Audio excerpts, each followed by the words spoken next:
स्वागत है आपका हमारे यूट्यूब चैनल में। आज हम गुरुत्व के अधीन गति पर आधारित एमसीक्यूज देखेंगे। ये घटना चक्र के फिजिक्स से लिए गए एमसीक्यूज हैं। चलिए देखते हैं पहला क्वेश्चन। निम्नलिखित में से किसने न्यूटन से पूर्व ही बता दिया था कि सभी वस्तुएं पृथ्वी की ओर गुरुत्वाकर्षित होती हैं? तो इसका सही आंसर है ब्रह्मगुप्त। देखिए, गुरुत्वाकर्षण का जो सिद्धांत दिया है वो न्यूटन ने दिया है, लेकिन पृथ्वी इन वस्तुओं को सभी वस्तुओं को अपनी ओर आकर्षित करती है, ये बात ब्रह्मगुप्त ने न्यूटन से पहले ही बता दी थी। चलते हैं अगले क्वेश्चन पर। गुरुत्वाकर्षण का सिद्धांत किसने दिया? तो गुरुत्वाकर्षण का सिद्धांत किसने दिया है? न्यूटन ने। देखिए, इसमें दो न्यूटन हो गए, चार्ल्स न्यूटन और आइजैक न्यूटन। तो इसका जो सही आंसर है वो है आइजैक न्यूटन। सी ऑप्शन इसका सही आंसर होगा। चलते हैं नेक्स्ट क्वेश्चन पर। गुरुत्वाकर्षण के सार्वभौमिक नियम का प्रतिपादन किसने किया? रिपीट क्वेश्चन है, न्यूटन ने।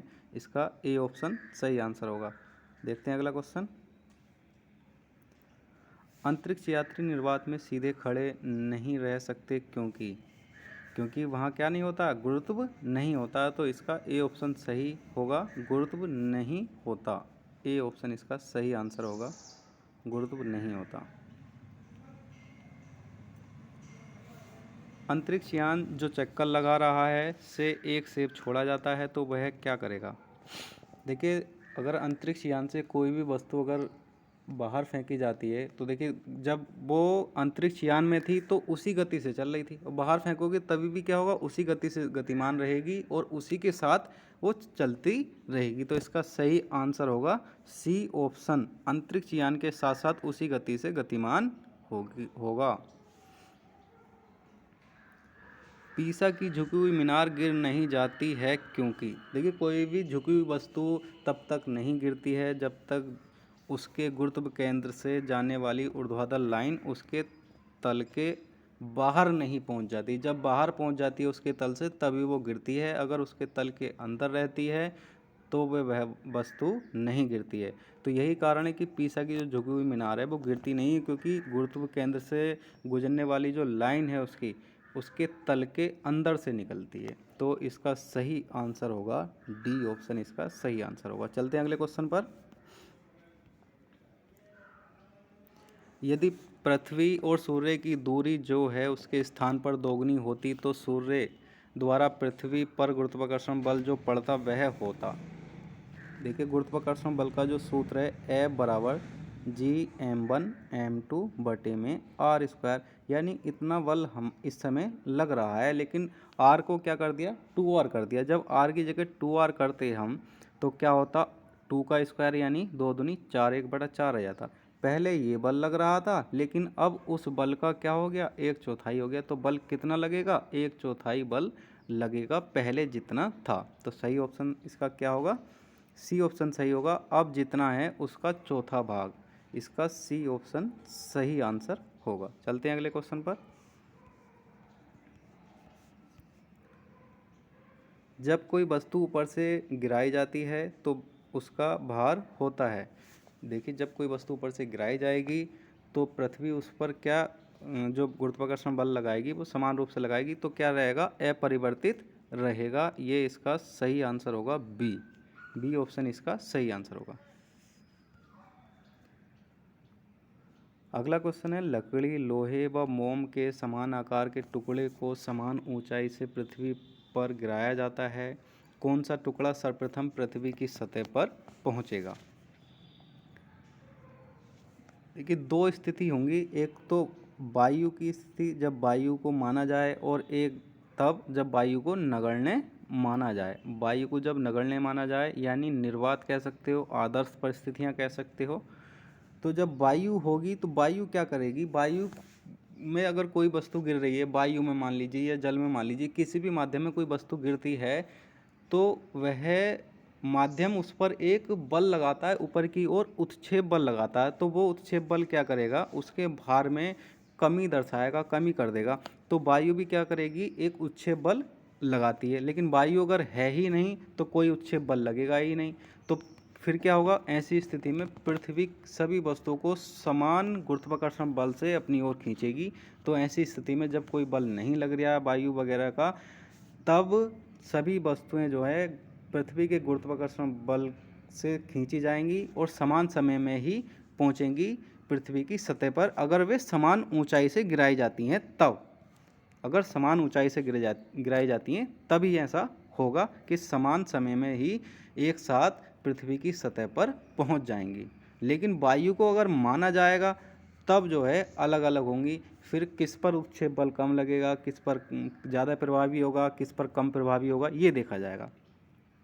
तो यहाँ पर तो वायु का जिक्र नहीं किया है। जब वायु का जिक्र नहीं करा है तो हमें इसे आदर्श परिस्थिति मानकर चलना है। तो आदर्श परिस्थिति है तो क्या होगा, इसका डी ऑप्शन सही होगा।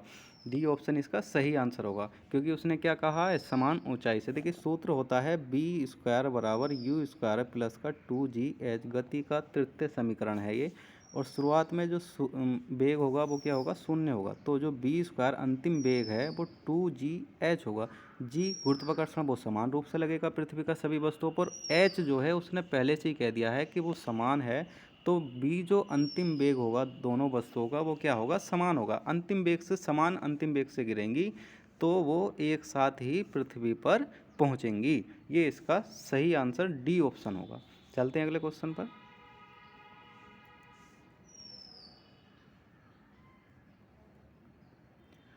हवा में लोहे और लकड़ी की समान भार की गेंद को समान ऊंचाई से गिराने पर क्या होगा। देखिए अब के उसने क्या बताया है, हवा में। जब हवा में है तो उत्क्षेप बल लगाएगी हवा। जो उत्क्षेप बल लोहे पर कम प्रभावी होगा वहीं लकड़ी पर ज़्यादा प्रभावी रहेगा लोहे की तुलना में। तो इस समय में क्या होगा, लोहे की जो टुकड़ा है वो जल्दी पहुंचेगा और जबकि लकड़ी का टुकड़ा बाद में पहुंचेगा, क्योंकि इसने पहले ही यहाँ पे मेंशन कर दिया है हवा में। तो इसका सही ऑप्शन क्या होगा, पृथ्वी पर दोनों एक समय गिरेंगी नहीं, एक पहले गिरेगी एक बाद में गिरेगी। बिल्कुल, कौन सी पहले गिरेगी कौन सी बाद में गिरेगी ये नहीं पता, लेकिन एक पहले गिरेगी एक बाद में गिरेगी। अगला है लकड़ी की गेंद बाद में गिरेगी, ये सही ऑप्शन है। लकड़ी की गेंद जो है वो बाद में गिरेगी।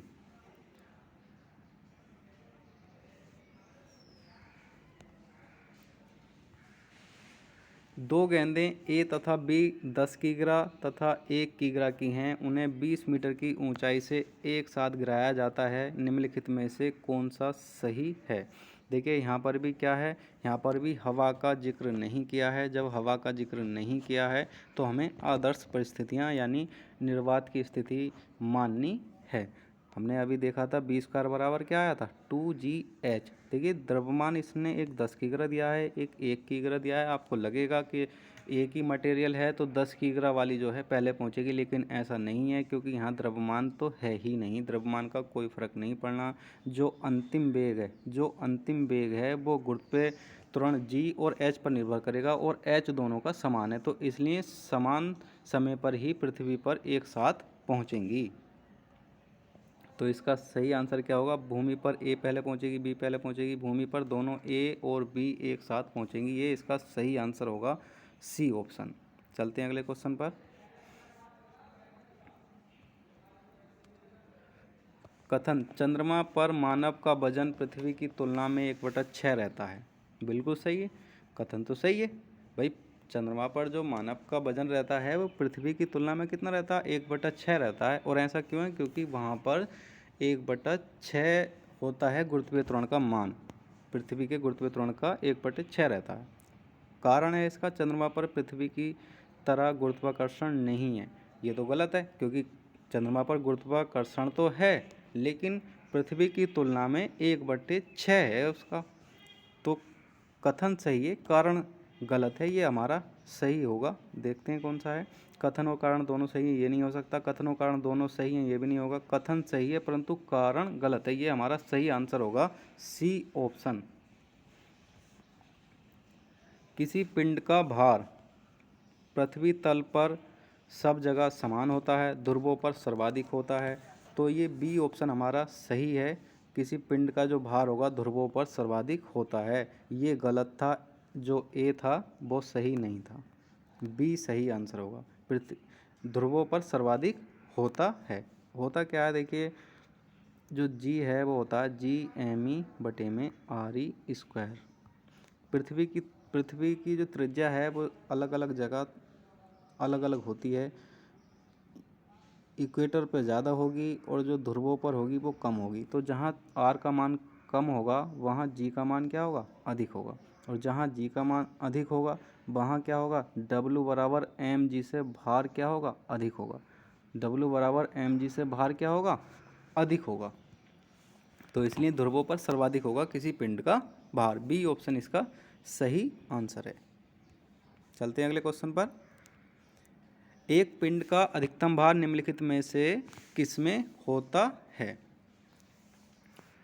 देखिए, पिंड का भार पृथ्वी के गुरुत्वाकर्षण बल पर निर्भर करता है, गुरुत्वीय त्वरण पर निर्भर करता है। भार W बराबर mg होता है, यानी जी पर निर्भर करेगा।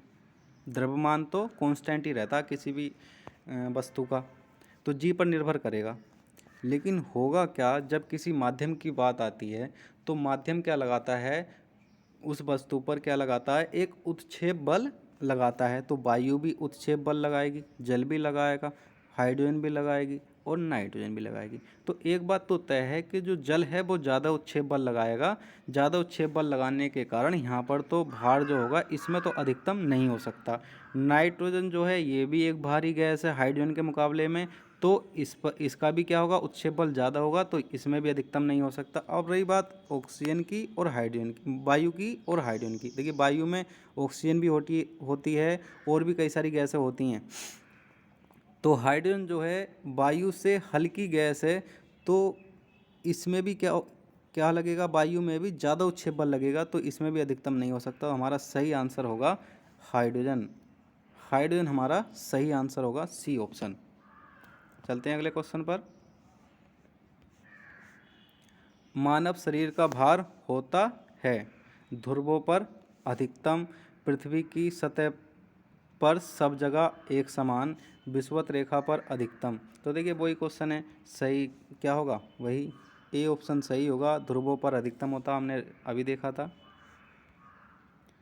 गुरुत्व के अधीन ब्रह्मावस्था से मुक्त रूप से गिरने वाले किसी कण के मामले में समय t में विस्थापन d का विवरण किसमें सही दर्शित है। देखिए, इसमें कौन सही है ये हमें बताना है। तो आपने विस्थापन समीकरण पढ़ा है, s बराबर ut प्लस का हाफ GT²। प्रारंभिक वेग u 0 हो जाएगा तो ये कट जाएगा, s बराबर 1/2 GT², ये हो जाएगा। ये किसकी समीकरण होती है, ये पैराबोला की समीकरण होती है। पैराबोला यानी परवलयाकार होगा हमारा पथ। परवलयाकार किस में है, देख लीजिए परवलयाकार। तो परवलयाकार क्या है, देखिए परवलयाकार तो ये भी है, ए भी है, और परवलयाकार डी भी है। लेकिन डी नहीं हो सकता क्योंकि जो हमारा विस्थापन है वो शून्य से शुरुआत होगी, यहाँ शून्य से शुरुआत नहीं है डी में। तो हमारा जो सही आंसर होगा वो सही आंसर होगा ए ऑप्शन। एक चिकना आनत तल क्षैतिज के साथ थीटा कोण पर आनत है, जैसा कि दी गई आकृति में दिखाया गया है। एक पिंड ब्रह्मावस्था से प्रारंभ कर आनत पृष्ठ पर से नीचे की ओर फिसलता है। अधस्तल तक पिंड को पहुंचने में लगा समय है। तो इसका देखिए सूत्र है, ये आपको इसको याद रख लेना है। इसका जो सही आंसर होगा वो होगा 1/sin θ²√2h/g। सी ऑप्शन इसका सही आंसर होगा, सी ऑप्शन। चलते हैं अगले क्वेश्चन पर। एक ऊंची इमारत से एक गेंद 9.8 मीटर प्रति सेकंड स्क्वायर के समान त्वरण के साथ गिराई जाती है। 3 सेकंड बाद उसका वेग क्या होगा। तो देखिए, गति के समीकरण से आप इसको सोल्व कर सकते हैं। ए जो त्वरण है उसका मान 9.8 हमें दे रखा है, त्वरण का मान 9.8 मीटर प्रति सेकंड स्क्वायर दे रखा है। टी जो है वो 3 सेकंड दे रखा है। प्रारंभिक वेग u 0 होगा। तो हम जानते हैं गति का प्रथम जो समीकरण है b बराबर u प्लस का at बराबर 0 और जी की ए की जगह लिख देंगे 9.8 और 3 इसकी गुणा आप कर लोगे तो 29.4 मीटर प्रति सेकंड स्क्वायर हो जाएगा। तो हमारा जो सही आंसर हो जाएगा 29.4 मीटर प्रति सेकंड हो जाएगा। इसका सी ऑप्शन सही आंसर है।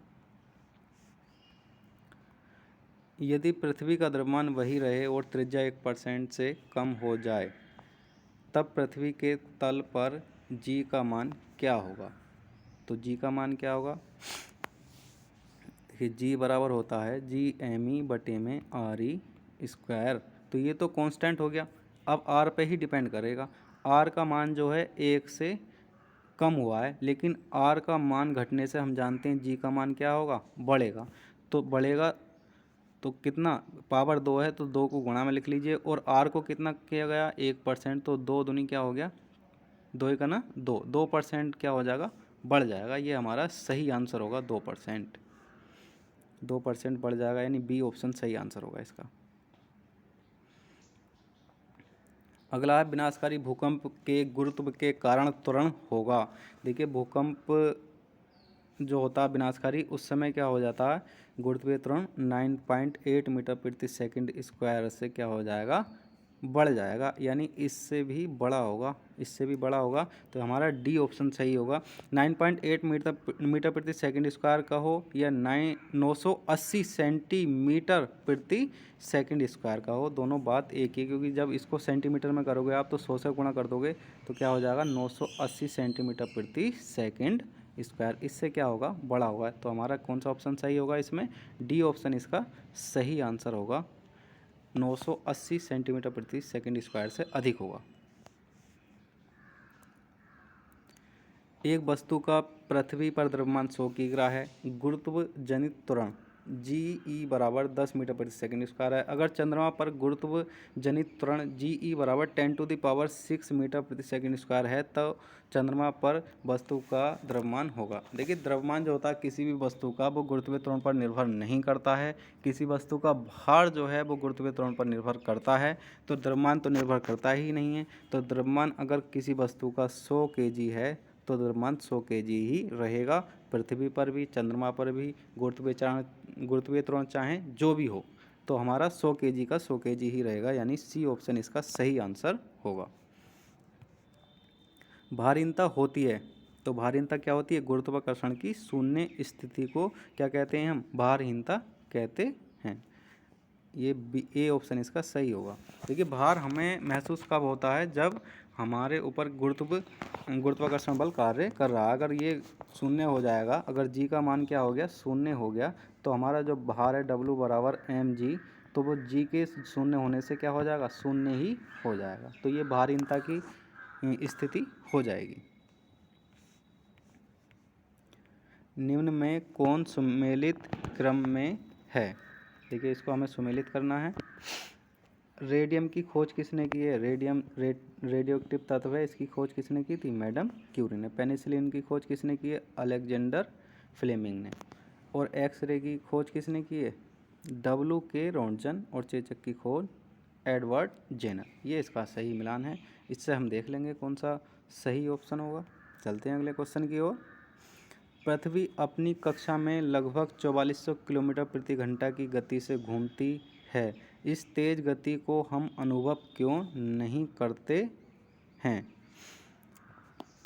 देखिए हम इसलिए नहीं करते कि जो हमारी जो गति है वो पृथ्वी की गति की अपेक्षा बहुत कम होती है। तो इसका सही आंसर जो होगा वो होगा बी ऑप्शन। अपने कक्ष में पृथ्वी की गति की अपेक्षा में हमारी गति शून्य है, इसलिए हमें महसूस नहीं होती। यदि पृथ्वी का गुरुत्वाकर्षण बल अचानक लुप्त हो जाता है तो निम्न में से कौन सा परिणाम सही होगा? तो इसका सही आंसर होगा ए ऑप्शन। वस्तु का भार शून्य हो जाएगा परंतु द्रव्यमान वही रहेगा। भाई गुरुत्वाकर्षण बल अगर अचानक खत्म हो जाता है तो द्रव्यमान पर तो कोई प्रभाव पड़ेगा नहीं, और भार क्या हो जाएगा? भार शून्य हो जाएगा, क्योंकि W बराबर क्या होता? W बराबर mg होता। अब g का मान शून्य हो गया तो शून्य हम रखेंगे तो ये क्या हो जाएगा? भार शून्य हो जाएगा। लेकिन क्या m पर कोई फर्क पड़ेगा? m पर कोई फर्क नहीं पड़ेगा। ये गुरुत्वाकर्षण g के मान पर निर्भर नहीं करता है। तो इसका सही आंसर ए हो जाएगा। वस्तु का भार शून्य हो जाएगा परंतु द्रव्यमान वही रहेगा। ए ऑप्शन इसका सही आंसर है। चलते हैं अगले क्वेश्चन की ओर। पृथ्वी के चारों ओर परिक्रमा कर रहा कृत्रिम उपग्रह इसलिए पृथ्वी पर नीचे नहीं गिरता क्योंकि पृथ्वी का आकर्षण उतनी दूरी पर अस्तित्वहीन होता है। चंद्रमा के आकर्षण से निष्क्रिय हो जाता है। उसकी नियमित चाल के आवश्यक गति प्रदान करता है। उसकी गति के लिए आवश्यक त्वरण प्रदान करता है। तो इसका जो सही आंसर होगा वो होगा डी ऑप्शन।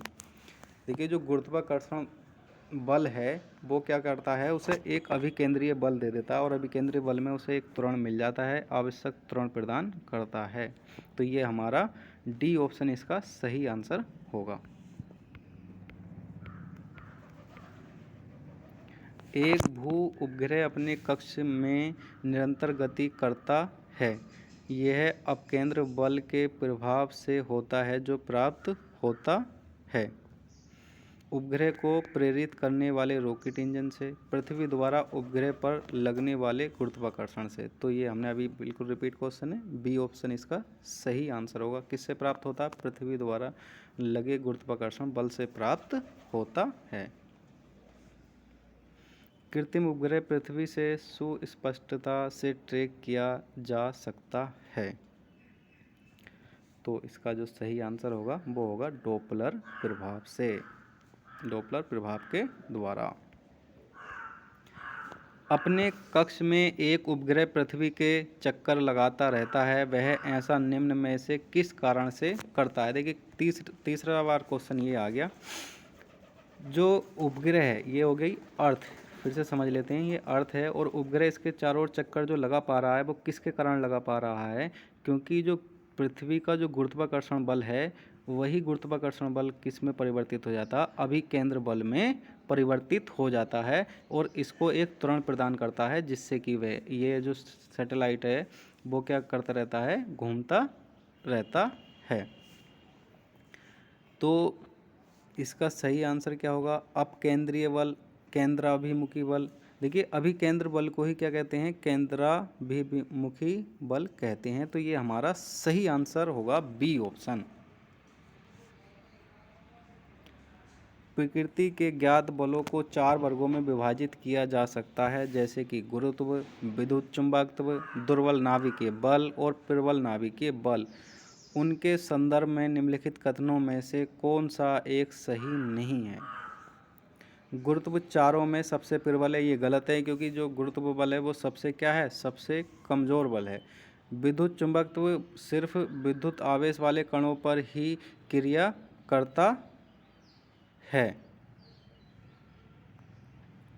देखिए उसने सही नहीं, उसने पूछा था कौन सा एक सही नहीं है, तो सही तो यही पहला वाला नहीं है।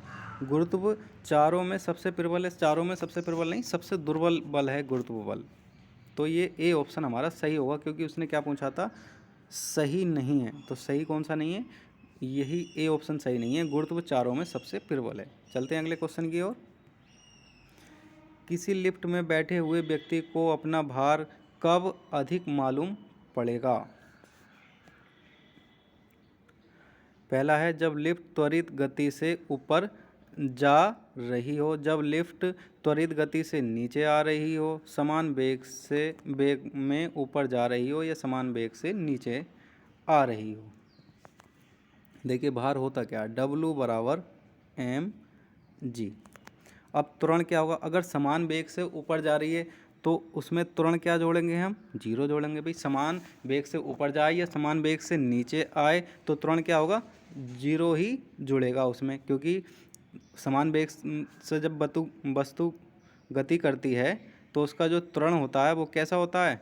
शून्य होता है। तो g + 0 ये क्या होगा? इस स्थिति में तो कोई प्रभाव नहीं पड़ेगा। तो जब त्वरित गति से ऊपर जाएगी, जब त्वरित गति से ऊपर जाएगी तो हम क्या जोड़ देंगे? त्वरण a जोड़ देंगे। तो ये हमारा सही आंसर होगा W बराबर mg + a। तो जब लिफ्ट त्वरित गति से ऊपर जा रही हो, ए ऑप्शन इसका सही आंसर होगा।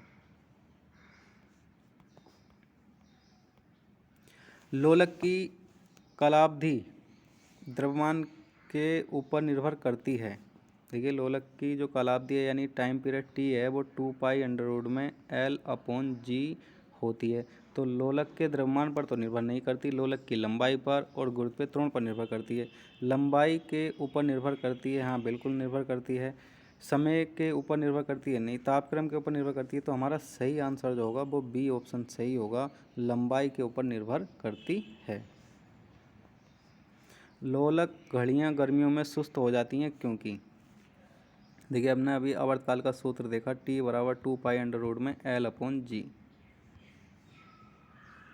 देखिए धातु क्या होती है, उसका गर्मियों में क्या हो जाता है, प्रसार गुणांक के कारण उसकी लंबाई थोड़ी बढ़ जाती है। तो क्या होगा, सुई की लंबाई थोड़ी जब बढ़ जाएगी तो उसका आवर्तकाल क्या हो जाएगा, बढ़ जाएगा। आवर्तकाल बढ़ जाने का कारण का मतलब है वो घड़ी सुस्त हो जाएगी। तो कब, गर्मियों में ऐसा होता है। लोलक घड़ियों गर्मियों में सुस्त हो जाती हैं क्योंकि गर्मियों के दिन लंबे होते हैं, कुंडली में घर्षण बल होता है, लोलक की लंबाई बढ़ जाती है। बिल्कुल ये ऑप्शन हमारा सही आंसर होगा, लोलक की लंबाई बढ़ जाती है, सी ऑप्शन। चलते हैं अगले क्वेश्चन पर। एक लड़की झूले पर बैठी स्थिति में झूला झूल रही है। उस लड़की के खड़े हो जाने पर प्रदत्त आवर्तकाल पर क्या प्रभाव पड़ेगा, कम हो जाएगा, अधिक हो जाएगा, लड़की की ऊंचाई पर निर्भर करेगा, अपरिवर्तित रहेगा। तो देखिए जो आवर्तकाल है वो आवर्तकाल क्या होगा, आवर्तकाल घट जाएगा, कम हो जाएगा। ए ऑप्शन इसका सही आंसर है क्योंकि इसमें प्रभावी लंबाई जो है वो क्या हो जाती है, घट जाती है। T = 2 पाई अंडर रूट में L/G। तो जो प्रभावी लंबाई है, इफेक्टिव लेंथ है, वो क्या हो जाती है, कम हो जाती है, जिस कारण जो आवर्तकाल है वो क्या हो जाता है, कम हो जाता है। तो कम हो जाएगा, ए ऑप्शन हमारा सही आंसर है। निम्नलिखित कथनों पर विचार कीजिए। एक सामान्य दोलक का दोलन चल रहा है, ऐसे में जब गोला माध्य स्थान से गुजरता है त्वरण शून्य होता है। हर आवर्तन में गोलक 2 बार किसी एक निर्दिष्ट वेग को प्राप्त करता है। दोलन के दौरान जब गोला चरम स्थिति पर पहुंचता है तो उसकी गति और त्वरण दोनों शून्य होते हैं। सामान्य दोलक का दोलन आयाम समय के साथ साथ कम होता जाता है। देखिए मैं पहले आपको इसकी डिटेल बता देता हूँ। देखिए जो सरल आवर्त गति होती है,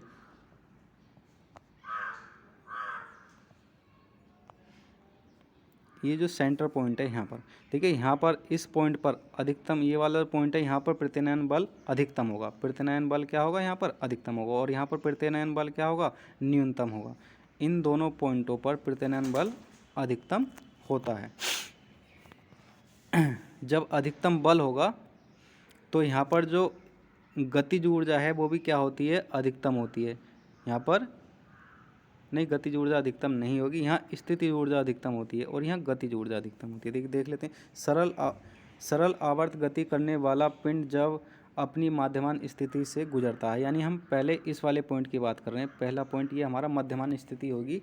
तो यहाँ पर क्या होगा, देखिए प्रत्यानयन बल यहाँ पर क्या हो जाएगा, शून्य हो जाएगा। प्रत्यानयन बल यहाँ पर क्या हो जाता है, शून्य हो जाता है। तो पहला क्या है, उस पर कोई बल कार्य नहीं करता है, उस पर त्वरण शून्य हो जाता है, क्योंकि त्वरण शून्य होता है, इसी कारण प्रत्यानयन बल क्या होता है, शून्य होता है। वेग अधिकतम होता है, और वेग क्या होगा यहाँ पर, लेकिन वेग अधिकतम होगा। गतिज ऊर्जा अधिकतम होती है। जब वेग अधिकतम है तो गतिज ऊर्जा भी क्या होगी, अधिकतम होगी। स्थितिज ऊर्जा क्या हो जाएगी, शून्य हो जाएगी। यहाँ पर स्थितिज ऊर्जा क्या हो जाती है, शून्य हो जाती है। जब पिंड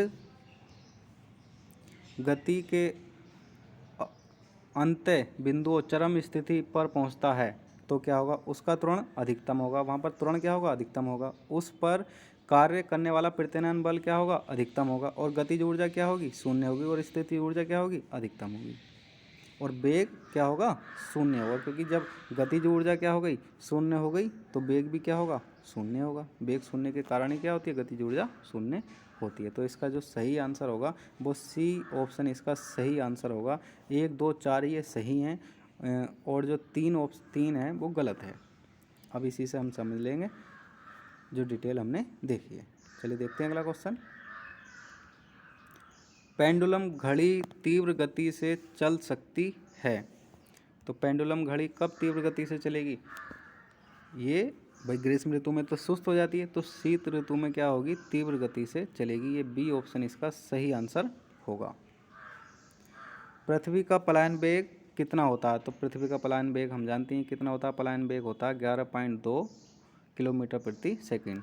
वैसे 11.18 होता है किलोमीटर प्रति सेकंड, लेकिन इसे 11.2 ही हम कह देते हैं। पलायन वेग होता क्या? पलायन वेग वह वेग है जिस वेग से अगर किसी वस्तु को पृथ्वी से फेंका जाता है तो वो पृथ्वी के गुरुत्वाकर्षण क्षेत्र से बाहर निकल जाती है और पृथ्वी पर वापस नहीं लौटती है। तो ऐसा वेग जो होता है, इतना जो वेग है वो उसका वैल्यू कितनी होती है? 11.2 किलोमीटर प्रति सेकंड। डी ऑप्शन इसका सही आंसर होगा। अगर किसी वस्तु को 8 किलोमीटर प्रति सेकंड के वेग से अंतरिक्ष में फेंका जाए तो क्या होगा? भाई 11.2 किलोमीटर प्रति सेकंड से फेंकते तो वो कभी वापस आती नहीं, तो 8 से क्या हो जाएगी? 8 किलोमीटर प्रति सेकंड से वापस आ जाएगी। तो वापस आने वाला ऑप्शन किस में है? वह वापस पृथ्वी पर आ गिरेगी। बी ऑप्शन इसका सही आंसर होगा। चंद्रमा पर वायुमंडल नहीं होने का क्या कारण है? देखिए, कहीं भी अगर वायुमंडल उपस्थित है तो इसका कारण ये है कि उस पर जो पलायन वेग का मान है, उस पर जो पलायन वेग का मान है गैसों के अणुओं का, उसके वर्ग माध्य मूल वेग से अधिक है। लेकिन अगर वर्ग माध्य मूल वेग का मान अधिक हो जाएगा तो वहाँ पर पलायन वेग नहीं रहेगा। तो यही कारण है कि चंद्रमा पर वायुमंडल नहीं होता है। वहाँ पर होता क्या है कि गैसों के अणुओं का जो पलायन वेग होता है वो वर्ग माध्य मूल वेग से क्या होता है? वर्ग माध्य मूल वेग से कम होता है, और वर्ग माध्य मूल वेग अधिक होने के कारण जो है यहाँ पर गैस जो है रुक नहीं पाती हैं, इसलिए वायुमंडल उपस्थित नहीं है। डी ऑप्शन इसका सही आंसर होगा। Thanks for watching.